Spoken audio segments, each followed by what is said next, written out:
Jadi kalau malasnya itu sampai menimbulkan perbuatan maksiat, meninggalkan taat seperti meninggalkan sholat 5 waktu, meninggalkan puasa Ramadan yang wajib-wajib lah, terus durhaka sama orang tua, nah, itu celaka sudah ya begitu. Tapi kalau jenengan masih dalam koridor, hanya ada intensitas yang berkurang gitu aja, insya Allah sih masih selamat gitu. Karena itu wajar lah, orang itu ada mual-mualnya, itu wajar, orang ada mual-mualnya, muales-mualesnya. Yang penting itu jangan keterusan aja. Nah, kalau saya pribadi itu, mungkin saya pernah cerita di sini ya, sering saya cerita di sini mungkin. Ada orang tanya ke saya itu gini, Ustadz kalau lagi males sholat malam, Ustadz ngapain? Saya jawab, insya Allah ya, saya tetap sholat malam sambil malas. Saya bilang, iya nanti saya. Kalau Ustadz lagi malas baca Al-Quran, Ustadz ngapain? Insya Allah saya tetap baca Al-Quran sambil malas. Kalau Ustadz lagi malas belajar, Ustadz ngapain?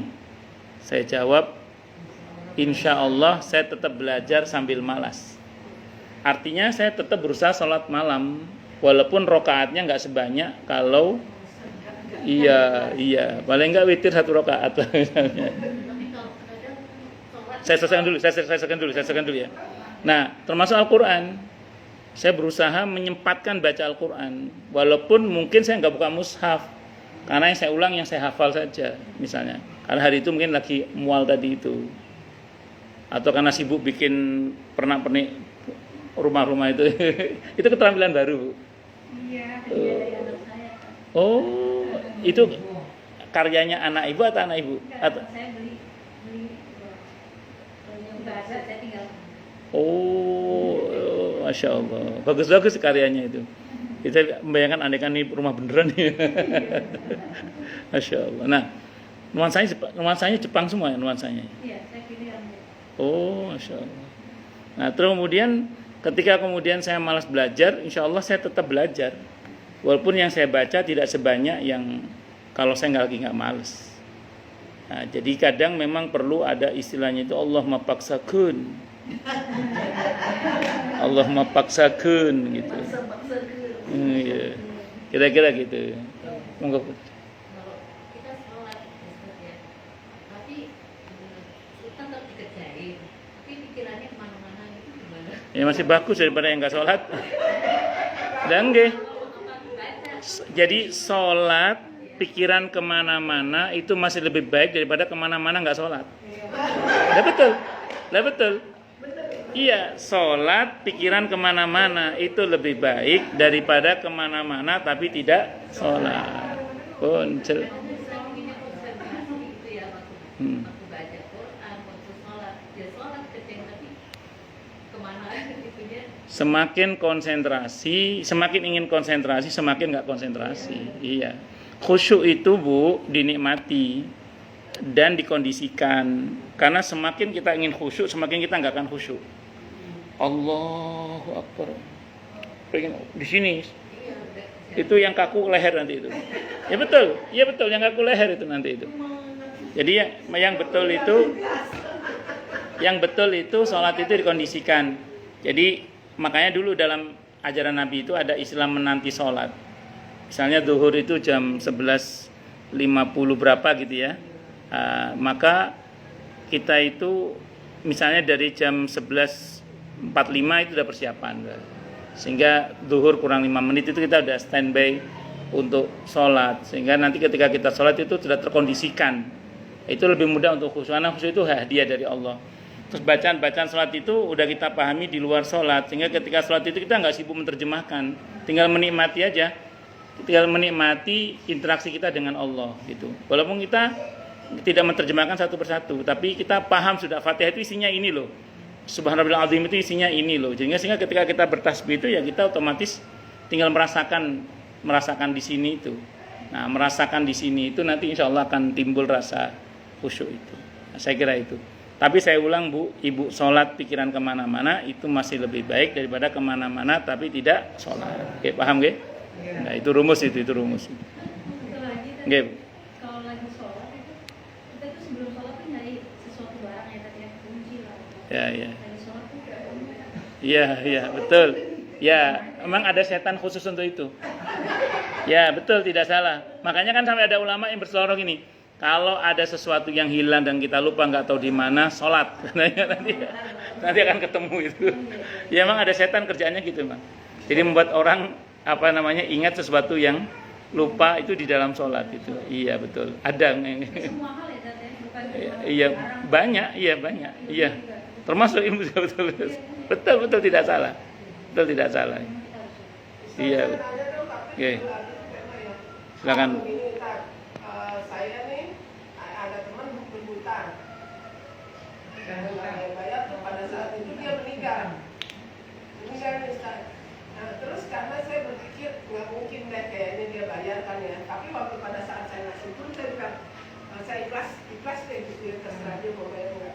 Nah tapi pada saat dia meninggal tuh saya tuh tarik anak dia, maksudnya dia nonton anak dia di depan jenazah orang tuanya.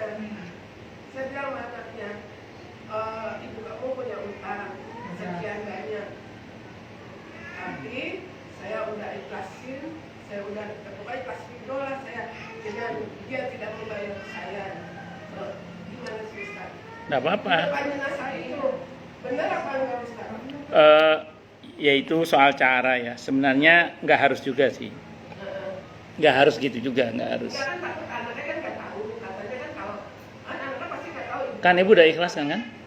Ibu ya udah. Oh jadi tanpa misalnya kita udah ikhlasin tanpa bawa anaknya tahu. Iya, nggak usah. udah. Oh, Ya, yang intinya satu, kita sudah mengikhlaskan. oh gitu. Ya, itu sudah mengurangi beban dia nanti di hadapan Allah. Ya, saya kira itu. Oke. Iya, saya pikir biar lebih afdol nih, jadi anaknya saya ajak, saya bilang dulu punya utang gitu ya, tapi saya udah ikhlas gitu, udah jadi. Ya, secara hukum fikih pemindahan hak itu sudah terjadi ketika ibu di awal ketika beliau masih sudah mengatakan sudah diikhlasan itu udah ada terjadi pemindahan hak. Soal anak tahu atau tidak tahu itu nggak harus. Karena saya ya dalam hati aja pas dia minjam, saya kasih. Oh dalam hati. Nah, dia kan minjam nih. Oke.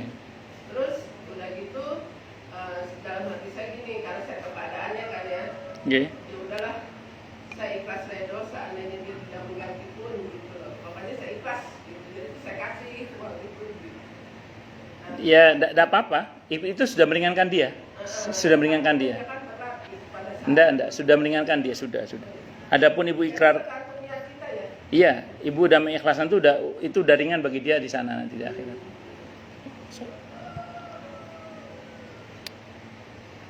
Ada lagi yang lain mungkin silakan.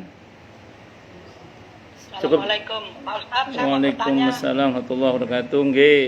Bu, yang ini orang Malang nggih. Inggih, Pak. Ini gini, apakah ada kekahan mayat, Pak? Jadi orang sudah meninggal, sudah umur 47, terus nanti 7 harinya itu mau diakekah itu ada apa enggak? Ada wasiat nggak Bu?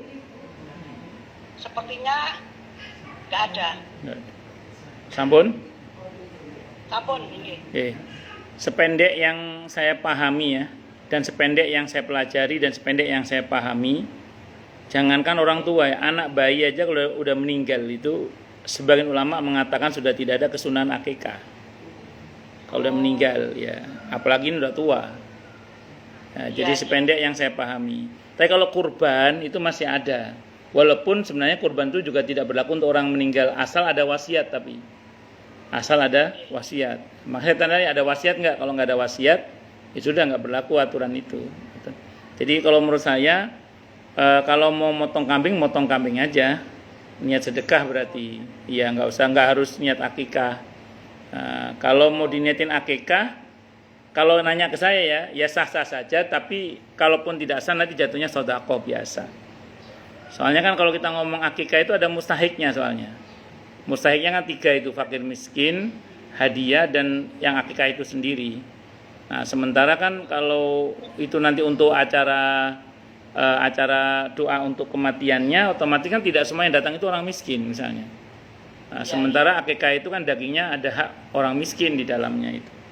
Makanya mending niat sedekah biasa mawon. Oh iya. Okay. Karena kok katanya tradisi gitu. Setiap yang sudah sepuh sedo terus diakikah gitu. Makanya saya bertanya. Jadi nggak mesti ya. Nggak ya. Nggih, kalau saran kula sih mboten usah lah. Takutnya nanti itu hitungannya takutnya nanti kalau menjadi kan tradisi itu bisa diterima asal sesuai dengan syariat. Kalau nggak sesuai kan nggak bisa diterima gitu.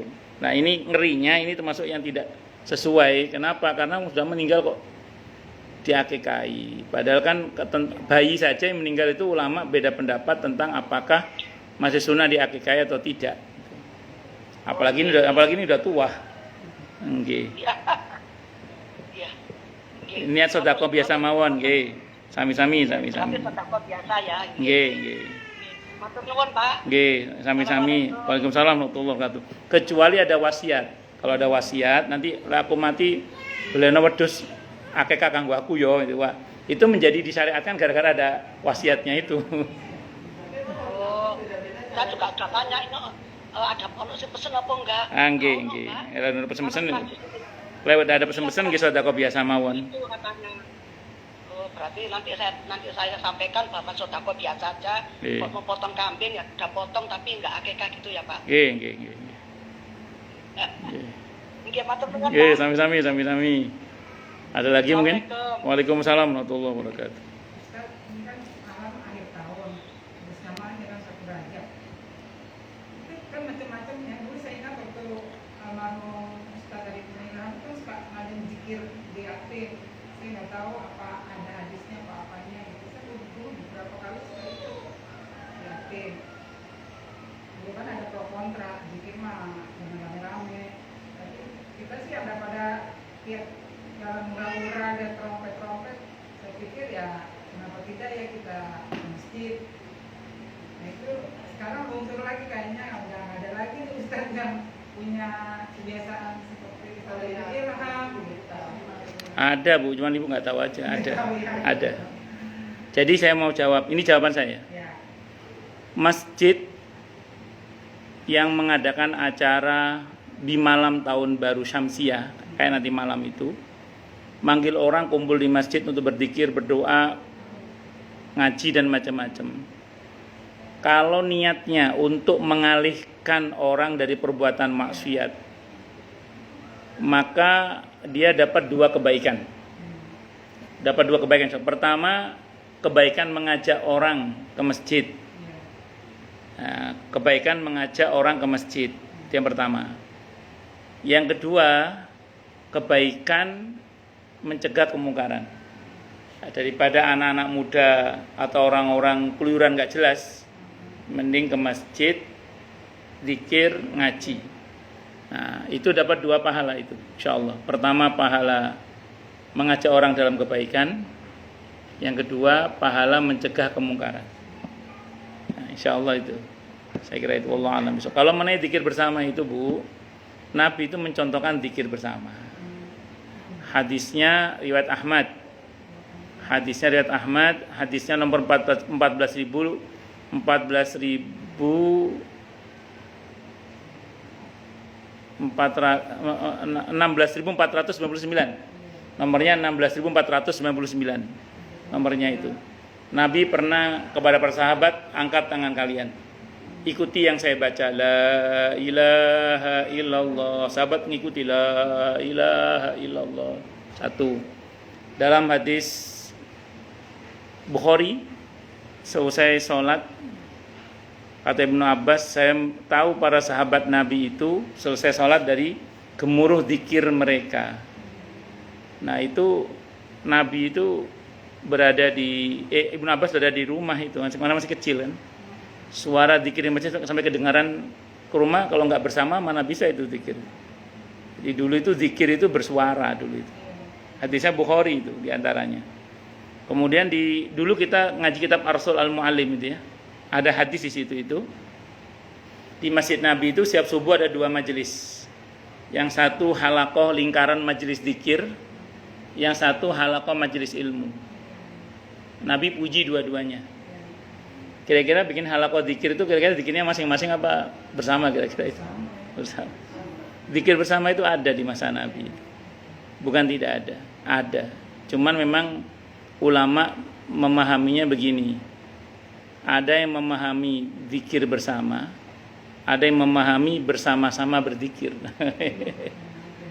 Ya, kalau zikir bersama berarti kur, kayak Ustaz Arifin Ilham itu kur, Allah yarham. Ada maknanya bersama-sama berzikir. Ya, masing-masing berzikir tapi enggak kur gitu, enggak kur. Nah, itu bedanya di situ aja sih. Ada memahaminya berbeda di situ aja. Tapi kalau dibilang zikir bersama itu tidak ada, enggak bener. Karena tadi, nanti bisa cek nanti ya, hadisnya lewat Ahmad, hadis nomor 16.499, itu nomor sebelumnya, nomor sesudahnya mirip-mirip hadisnya itu. Ya. Wallahu a'lam bishawab. Oke, monggo yang lain kalau ada. Ada acara apa Bu Nana? Ada acara apa? Kali minta doa apa gitu? Kenapa? Oh, alhamdulillah. Tahun ini udah selesai semuanya. Kan buat anak masih cuma alhamdulillah kemarin masih lagi. Alhamdulillah. Alhamdulillah, Masya Allah. Ini kita doakan semoga syukurnya Ibu Nani diterima oleh Allah Subhanahu wa taala. Sehingga jadi sebab ditambahkannya nikmat dari Allah untuk keluarga Bu Nani dan keluarga. Ya, dan segenap harapan bagi Bu Nani segera Allah ijabah. Dengan mudah, dengan mulia, dengan bahagia, dengan tanpa susah payah. Al-Fatihah. A'udzubillahi minasyaitonirrajim. Bismillahirrahmanirrahim. Alhamdulillahirabbil alamin arrahmanirrahim maliki yaumiddin. Iyyaka na'budu wa iyyaka nasta'in. Ihdinas siratal mustaqim. Siratal ladzina an'amta 'alaihim ghairil maghdubi 'alaihim waladdallin. Oke, selamat ikut seneng ya, insyaallah. Semoga berkah amin insyaallah. Cukup dulu. Masih di rumah yang itu, yang kemarin itu kita pasang. Oh capek pindah-pindah. Capek pindah-pindah. Harusnya pindah lagi harusnya. Enggak. Tapi kalau diusir ya udah.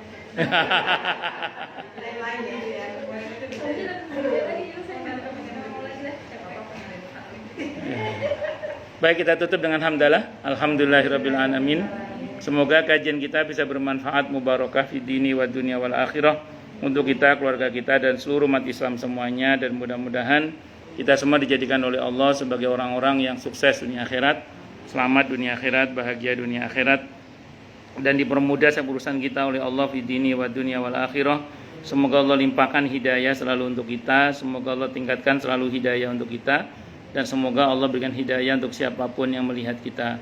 Subhanakallahumma bihamdika asyhadu an la ilaha illa anta astaghfiruka wa atubu ilaik. Sallallahu alaihi Muhammad wa ala alihi wasallam. Saya mohon maaf. Wassalamualaikum warahmatullahi wabarakatuh. Waalaikumsalam warahmatullahi wabarakatuh. Terima kasih Pak Ustaz. Sami-sami Bu, sami-sami. Sami-sami. Terima kasih. Sami-sami.